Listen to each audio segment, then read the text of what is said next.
ओम अज्ञानतिमिरान्धस्य ज्ञानाञ्जनशलाकया चक्षुरुन्मीलितं येन तस्मै श्रीगुरुवे नमः।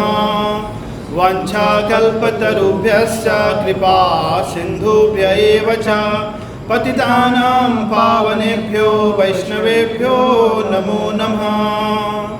श्रीकृष्ण चैतन्य प्रभु नित्यानंद श्री अद्वैत गदाधर श्रीवासादि गौर भक्त वृंदा। हरे कृष्णा कृष्णा कृष्णा हरे हरे, हरे राम राम राम हरे हरे।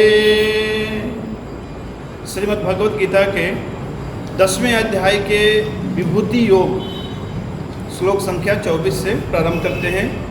पुरोधसां च मुख्यं मां विद्धि पार्थ बृहस्पते सेनानीनां अहं स्कंदा सरसां अस्मि सागरा पुरोधसां च मुख्यं मां विद्धि पार्थ बृहस्पतिं सेनानीनाम् अहं स्कंदा सरसाम् अस्मि सागरा। इस श्लोक में भगवान अपनी अन्य विभूतियों का वर्णन करते हुए कहते हैं पुरोधसाम। पुरोधसाम का अर्थ है पुरोहित। पुरोहित यानी कि एक होता है यजमान, एक होते हैं पुरोहित, यानी वह इंग्लिश में कहते हैं प्रिस्ट। जो ब्राह्मण हैं जो घर में आते हैं पूजा कराने के लिए, उन्हें क्या कहते हैं? पुरोहित। तो पुरोधसाम च मुख्यम माम विद्धि पार्थ बृहस्पतिम। समस्त प्रकार के जो पुरोहित हैं, पुरोहित शब्द आया है पूरा हित करने वाले, क्योंकि सामान्य लोगों को शास्त्रों का ज्ञान नहीं, कौन सा कार्य कब करना चाहिए कब नहीं करना चाहिए। तो जो ब्राह्मण हैं वे गणना के अनुसार और वेदों के अनुसार वे सही ज्ञान प्रदान करते हैं। भगवान कहते हैं मुख्यम, मैं सभी पुरोहितों में मैं मुख्य पुरोहित कौन हूँ? बृहस्पति हूँ। बृहस्पति स्वर्ग के राजा इंद्र के गुरु हैं और समस्त देवताओं के कुल पुरोहित हैं। बृहस्पति ज्ञान में बहुत बढ़े चढ़े हैं। यदि मानो इस संसार में यदि बहुत कोई विद्वान है तो कहते हैं क्या आप बृहस्पति हो? जैसे उद्धव बृहस्पति के शिष्य थे, तो अपनी विद्या और ज्ञान के लिए बृहस्पति जाने जाते हैं।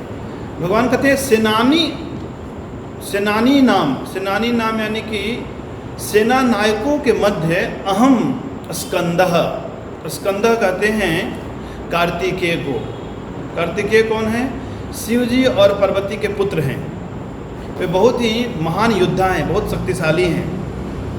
जब देव और असुर संग्राम हुआ तो था कि यदि कार्तिकेय सेनापति बने तभी वह युद्ध देवतागण जीत सकते हैं। तो बाद में देवताओं को जाना पड़ा शिव जी के पास और पार्वती का मिलन हुआ, फिर एक पुत्र की प्राप्ति हुई। फिर इस प्रकार से कार्तिकेय आए और फिर देवताओं ने उस युद्ध में विजयी हुए। सरसाम कहते हैं जलाशय को। सरसाम अस्मि सागरा। जितने भी जलाशय हैं उसमें सबसे बड़ा जलाशय क्या है? समुद्र। समुद्र से बड़ा तो कोई भी नहीं है। भगवान कहते हैं कि मैं ऐसे जलाशयों में मैं समुद्र हूँ। यदि हम कहीं समुद्र देखते हैं तो हमें भगवान का स्मरण करना चाहिए, भगवान की एक विभूति है।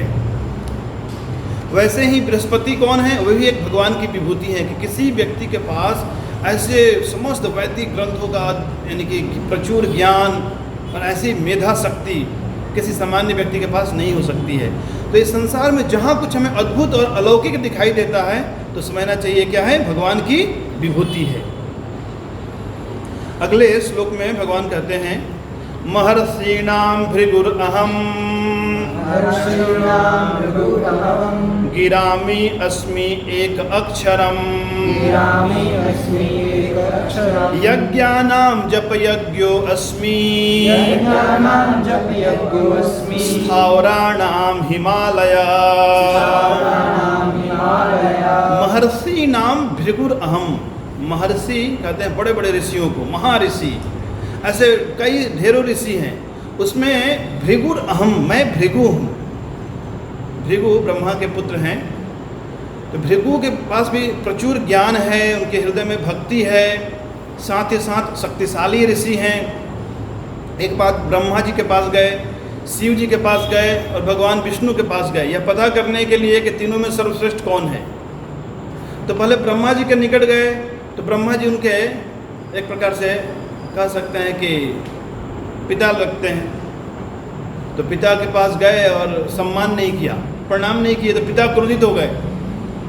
तो समझ गए ये तो सर्वेश्वर नहीं हो सकते हैं। शिव जी के पास गए, शिव जी उनके भाई लगते हैं, और शिव जी ऐसे भभूत लगाए हुए थे और गले में सर्प था। तो उन्होंने बोला आओ आओ भाई, आलिंगन करते हैं। भृगु ने कहा नहीं नहीं, अरे पहले नहा कर आओ।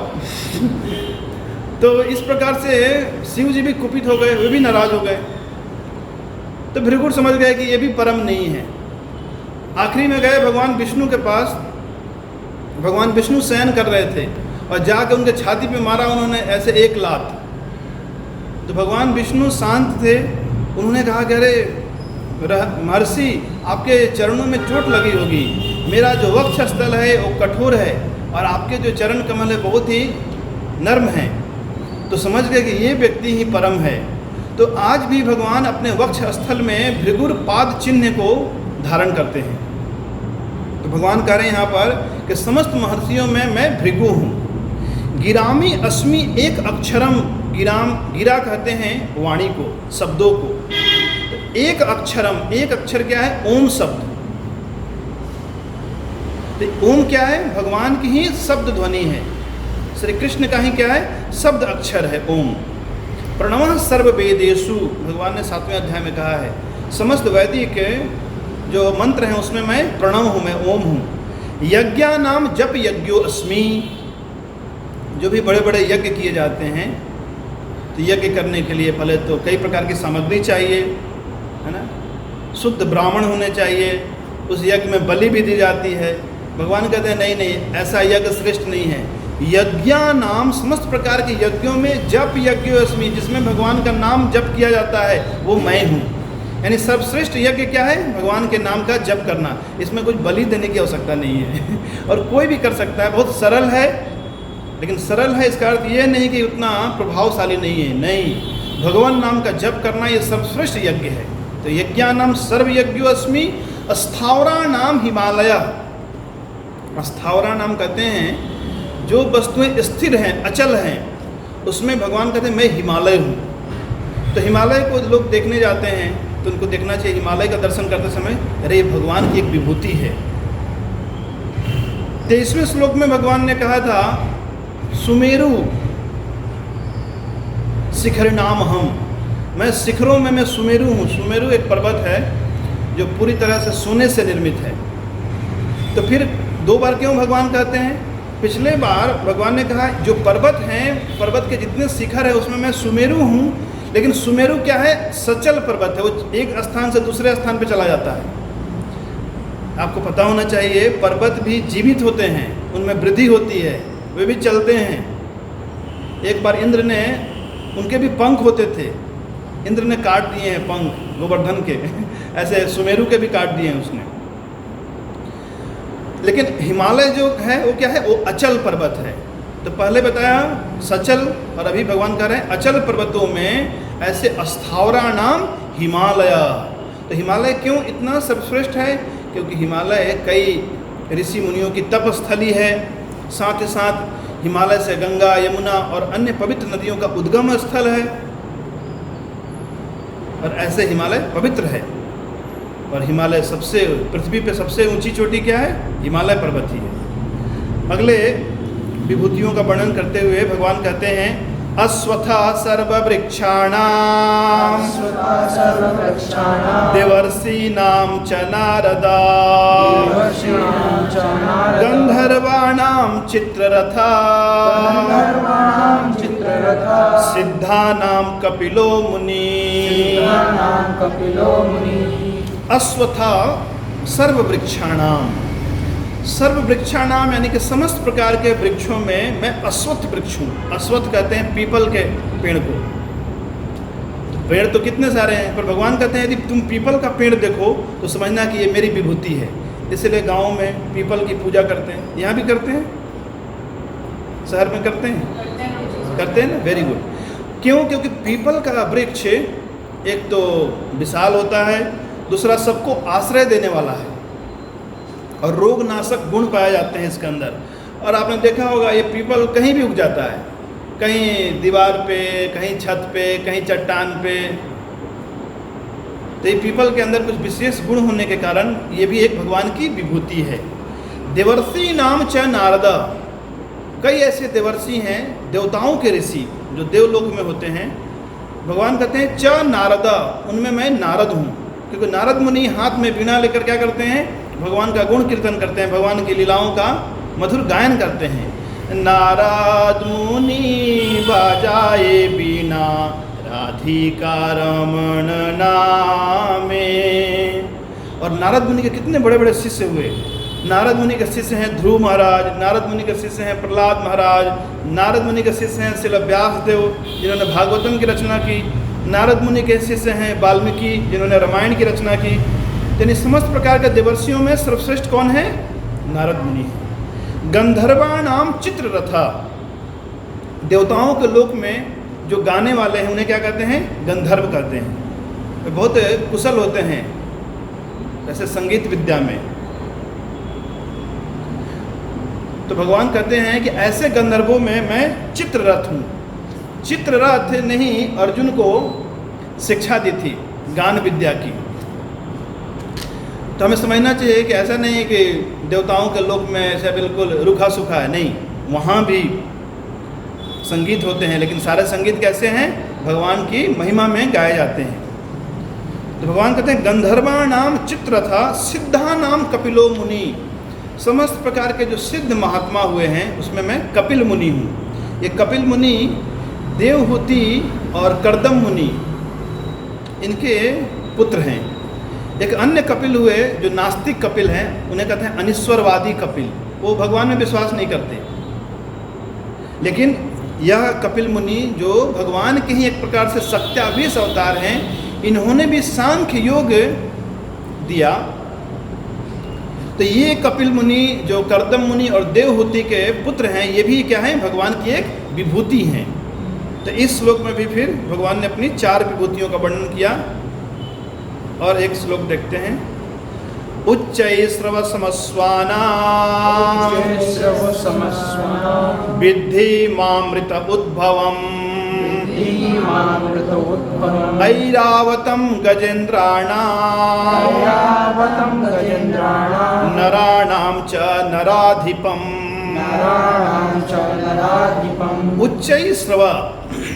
उच्चैस्रव इंद्र के घोड़े का नाम है।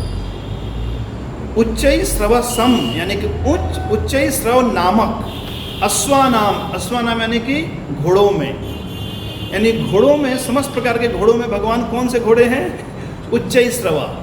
जो समुद्र मंथन के समय पहले क्या प्रकट हुआ था? पहले विष निकला था, तो विष को शिव जी ने धारण कर लिया। उनके गले में विष उन्होंने धारण किया, तो उनका नाम हो गया नीलकंठ। लेकिन जब अमृत उत्पन्न हुआ तो अमृत के साथ साथ ऐसे अन्य दुर्लभ रत्न उत्पन्न हुए। उसमें से एक ये घोड़ा प्रकट हुआ। ये घोड़ा, इस घोड़े की विशेषता क्या है? पंख युक्त घोड़ा है, ये उड़ सकता है। तो इंद्र ने इसे अपने पास रख लिया। तो इंद्र का वाहन क्या है? एक उच्चैस्रवा घोड़ा है। तो भगवान कहते हैं ये समस्त प्रकार के घोड़ों में मैं उच्चैस्रवा हूँ। विद्धि माम अमृत उद्भवम, अमृत मंथन यानी कि समुद्र मंथन से जो प्रकट हुआ। ऐरावतम गजेन्द्राणाम, गजेंद्रा नाम यानी समस्त प्रकार के हाथियों में।